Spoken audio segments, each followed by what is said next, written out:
What if I was? I asked. And it would just be a wedding, period. Another boy drew up beside the first and punched him in the shoulder, hard enough that he took a step back. Then the new boy turned to me.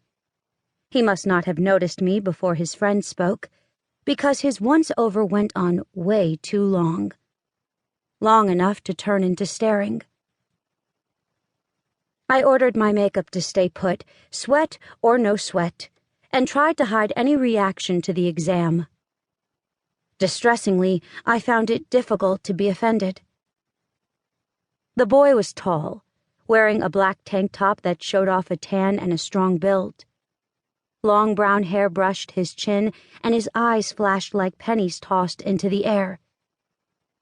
I had a trick where I threw a handful of pennies and caught them on the return trip, only to reveal an empty palm. He should have been as easy to dismiss as those coins were to make vanish, given that being cute didn't make up for having bad taste in friends. But he wasn't. There was something about the cut of his jawline as he angled it when he saw me neutrally returning his examination that made me wonder what his story was. "Ignore him. He's an idiot," he said finally. "I can believe he's an idiot. What's your excuse?"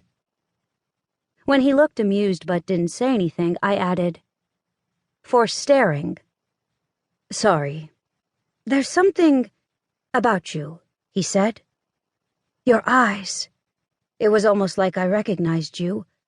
But I don't think we've met." My eyes were a perfectly ordinary green. I rolled them. "We haven't." No way I'd have forgotten. "What are you?" he asked. There was a vague lilt to his voice, not quite an accent. "Here for, I mean." In answer, I slipped my hand into my pocket and whipped out a deck of cards. This was no time to be flashy and put on the cuffs for a trick of my own design, so I executed a perfect circle fan with the cards instead, thrusting them to one side and forming them into a complete circle. The backs were red and black and white, patterned to make a round roulette wheel. The circle fan looked easy done right. This was. The other boy cackled in response and nudged the brown-haired boy's shoulder. To his credit, he stepped away from his howler monkey of a friend.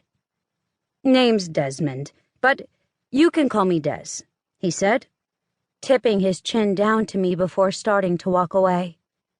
"And that's not magic," he added, pointing at my cards. Yes, it was. It wasn't what I was most proud of, but the hours of practice that single technique has required to master scrolled through my brain.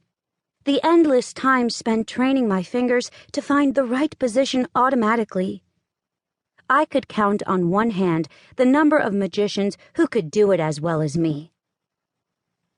"It's impressive anyway," he tossed over his shoulder. I stood in offended silence. He stopped and called back. "Auditions are this way, girl who hasn't told me her name yet." I could have introduced myself then, but I decided it was smarter to keep something up my sleeve. Still, I trailed them through the grass and vehicles, arrogant Des and his cackling sidekick. Des had one of the black envelopes in his left hand.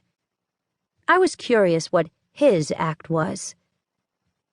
We reached a table set up outside the giant tent, where a few business-suited women were collecting invites and checking names off a list. I waited until Des was done signing in before I approached. The petite woman taking names and dispensing numbers barely even glanced at the much-labored-over fake ID that provided me with a different last name.